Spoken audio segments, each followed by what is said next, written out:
Welcome to day 3 of Copenhagen 2014. We are here on Xtratime. I'm your host, Liam Clark, and joining me today is my good colleague and brother from a Bulgarian mother, Ervin. Hello. Thanks for joining us. Thanks for inviting me. Anytime. And also joining me is a man who needs no introduction. Hi, I'm Ewan Spence. I'm from escXtra.com. Have I been drafted in just to bounce off the lovely, succinct summarization skills that Ervin has, just to make up the average word count of a guest? No, you're here because Sam Ross was busy. Oh yeah, that'll do. Fair enough. I know my place. Yes, it happens. Anyway, We went there. day 3 in the press centre. How are you feeling, Ewan? I'm feeling pretty good. Semi-final 2 is already the better of the semi-finals in terms of variety and songs in there, irrespective if you have the running order fixed by TR or drawn out by hand. And we saw the explosive opening yesterday, and we saw the kind of quiet bit and the weird bit in the middle. And it's just proven to be 2 really good runs of songs that we've had today, with a little bit of a saggy middle, to be perfectly honest. So a little bit of exercise was called for on DR's part. They didn't quite manage to sit up, but you know, I think, you know, sit up, rise up. We're going to get there in the end. Today showed that the semi-final system can work incredibly well, because, to be honest, I don't want to lose many of these songs today, but we have to lose probably 3 or 4 of them. For sure.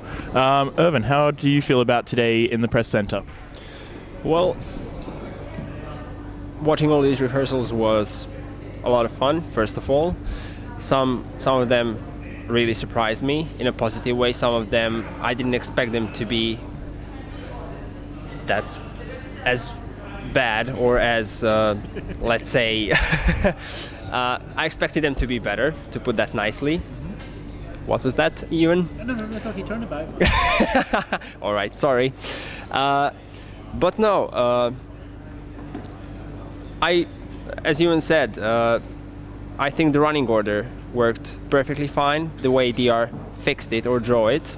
Well, I guess it is, by definition, fixing it if you have complete control, so it's not nearly as sinister as it sounds, but it's still fixing it to a degree. Yeah, it's true. And I also agree with you in that you have quite a nice run of songs with something similar in the middle of it. Sorry, I'm not stealing what you said. You stole what I wanted to say. Okay, well, let's talk then highlights of the day. I'm going to say highlight to Ewan because I feel like that's going to run onto too many things otherwise. Give me your highlight of the day. 45 seconds. What, 45 seconds? The 45 seconds. The first shot of Austria's entry this year, Rise Like a Phoenix from Conchita Wurst, is a 45-second long shot on one camera.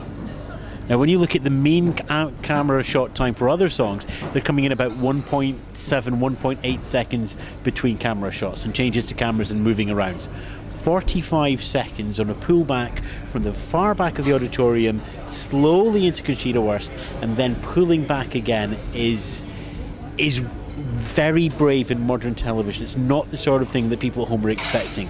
It's almost signifying quietly, this song is different and special and you must pay attention. The entire Austrian song is a masterclass in building up shots and visual language. Everybody knows how Rise Like a Phoenix goes in the story.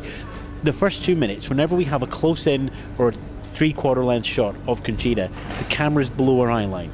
Once she gives the Rise Like a Phoenix indication in the song and through the movements, every close-in and 3/4 shot is above her eye line. The visual storytelling that's on display from Austria, from that confident long shot, keeping her in the shadow and letting her, putting her back into the shadow again, telling the story through the movement of the camera, is something that very few Eurovision songs have managed over the years, let alone this year. So the artistry and the composition and, quite frankly, the balls to go, we are going cinematic, we are going to be using cinema vert techniques, we are going to be using a different type of language in this song that you all understand at a sort of instinctual level, but we won't actually mention it. And by the way, isn't the song fabulous as well? Austria was the highlight. Well, I mean, the whole Conchita package, for want of a better term, and is very ballsy, for want of a better term. It is. It's always been about an impact, and I mean that sounds completely in line with what Conchita is. Yeah, it is about a message that, in her words, why can't I be a fabulous bearded lady drag queen? You know, why does society say I can't be fabulous because I like wearing a dress and I have a beard and this is my act? For those of you who don't know, I help out with Terry Vision. And Terry is part of me, and I am part of me, and the part of me that is at home, they're all my soul. They're all the same person, but they all have different characters, different facets. You know, Terry's a different part of my psyche. The Ewan that is here is a different part to the Ewan that my wife sees, or my kids, or my family. Conchita Wurst as the act is simply overblowing the principle of when you go on stage, you have a character. Even for the majority of people, you know, Paula Selling's character on stage is going to be very close to Paula Selling, but it's a character. Or Ovi's, or Casey's from Ireland, or anybody, even George's. Well, it wouldn't be called performing if it wasn't. Exactly. This is just taking that to the nth degree and then going, you know what? We're all different. We're all the same. Love it. Be fabulous. A good message. Be fabulous. Be in sync as well, that also helps. Ervin, you has Ervin. Your highlight or highlights? My highlight was definitely Greece, because first of all, it's the best act put together that we saw today. As chaotic as it seems on stage, as they're running around, jumping on the trampoline, looking at each other, or just looking in the audience, the cameras following them or not following them, whatever they do, it's like a proper party on stage. It's like a perfectly organized mess that looks fantastic on television. Well, that promo clip that they had in before the national final, where they're all just sort of standing there, that looks rather stilted. I mean, that doesn't work. So this sort of chaos, the song is chaos. It needs it. It is, and the chaos they made on stage worked perfectly fine. It's obviously much better than their video clip, which I honestly don't know how would they even do such a thing on the Eurovision stage. How would all that be recorded? I mean, it wouldn't look any good. You know how all the acts try and practice months and months in advance their choreographies. This is like they just came out, jumped around on stage, went onto the catwalk, or just like interacted with each other, went in the end, started jumping on the trampoline. It seems completely unorganized. You can basically do that choreography like, let's say, a day or even 3 or 4 hours. You don't need to prepare anything for it, but they still do it that perfectly. I think it just literally them, what they want to do to make a proper party and what their song is about. Rise up, just party all the time, nothing else. On the converse side of that, what is your low light of the day? Definitely Romania, because it's a similar up-tempo song, especially Paula and Ovi, who already have a 3rd place in Eurovision, come back with something new. I expected a lot more from their performance than walking on the stage, being as static as ever, having a round keyboard, going on to play it at some point, while Paula still stands, doesn't move. And not even much of the keyboard. It's like a segment about that big, and you just sort of with one hand. You need to, with 2 fingers basically.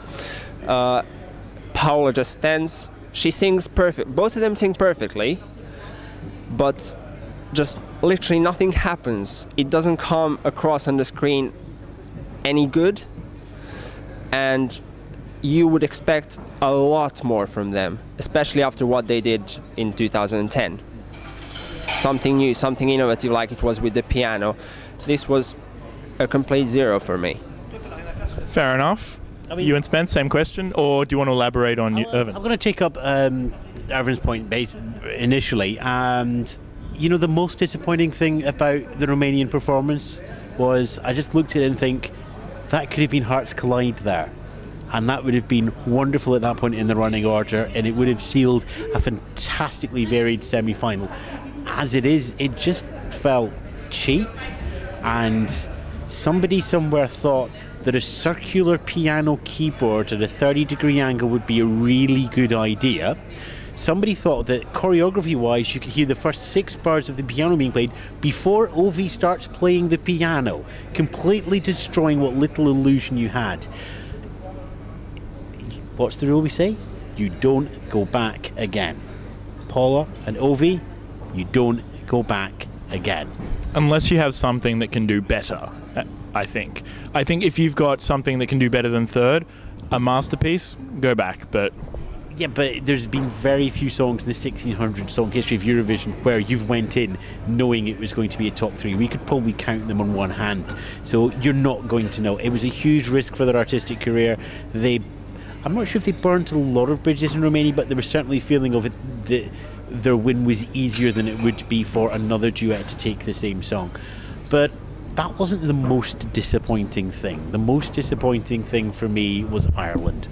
Ireland has already been a bit of a car crash year, given their national selection, which I don't think we need to go over again. It just seems to me that Ireland's heart is just not in the game. Casey went out on stage, and yes, there were extenuating circumstances. She was wearing a stupidly big dress, and she tripped up and she fell going onto the stage. So for the next 20 minutes, she was just worried about falling over in her dress.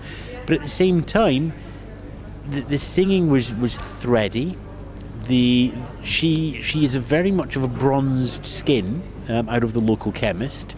So the smart thing to do there would, of course, be to use orange lighting and yellow highlights on the rest of the stage, just to bring that glow out of her skin. Just because you put a Baran and some Celtic dancers on stage doesn't make it Ireland. That's like trading on really pure national cliches. It's like if Molly for the United Kingdom came out in a big red London bus, or Jessica Malboy came up for Australia and she had one of those hats on with corks hanging off strings. You know, it devalues representing your country to take it to such a cliched level. And Casey looks like she is a deer in headlights that really just wants to go home and cry. And this is why I say RT's heart's not in it. That's why you do previews. You don't do previews to get thousands and thousands of votes and people ready to text at home. You do it partly to get the fans on your side, partly to do some litter seeding, but also as an artistic training. There were 3 major preview events this year. There was a very small event in Latvia, there was Amsterdam's Eurovision in concert, and there was the London preview party. Now, Casey had options that were well within what I understand her budget for promotion. A quick Ryanair flight from Dublin to London. Detail go into the finances, but there were options there for her to do one or both of those. Those would have given her the experience of 400 or 500 people or 1,000 people. They would have given her meant that she would have some familiar faces out here. She would know that she was loved. Instead, she won a chaotic national final. She was sequestered away for 6 weeks, and then she was put into a naked stage of 12,000 seats in a dress that made her fall over and told to sing. And she hasn't basic training on how to pick out camera angles. The voice is poor. The choreography is all over the shop. You know, this is not what you expect from anybody entering Eurovision, certainly not from a country that understands stage presence and even gimmicks. I mean, Dustin the turkey, what do you do with a man who covers his hand in felt and pretends he's a turkey? You put him on Xtratime. You put him on Xtratime, yeah. So, Ervin, it's really nice to have you. I don't know where the other arm is, strangely enough. But Ireland can stage that. Yeah. They could stage Jedwards. Even last year, when they decided to go all super twee with Ryan, you know, they still managed to balance the Irish culture with a good stage show. This year was just... They're phoning it in. They're not even phoning it in. It's like they've had their SIM card cut off out of credit and they're using their emergency £10 backup reserve so you can call home and go, Mum, I'm scared. And all your mother can do is, tough, you're there for another week, just get on with it. I don't see how Ireland can recover from this. And I think that a lot of countries in that semi-final who are dodgy on qualifying, and so Israel, possibly Moldova, possibly Slovenia, are probably looking at Ireland and thinking, great, they're out. That's one less country that we have to worry about. Fair enough. Tomorrow we all have the day off, so there will be no extra time, nor any rehearsals. Do an extra time now. Well, I'm not sure how that would work. Well, we just sit here and look at the camera for 5 minutes. Like this. No, I don't think that's going to work. No? Okay. So, at this point, I would usually ask you what you're looking forward to from tomorrow's rehearsals. But as there are none, Ervin, what are you going to do tomorrow? Go to Tivoli, have some fun, roller coasters. Going to go out tonight? Maybe. Ewan? Tomorrow I've got some interviews lined up. We're going to be doing some long-form interviews with a number of artists for ESC Insight, so we can do half-hour-long interviews with them.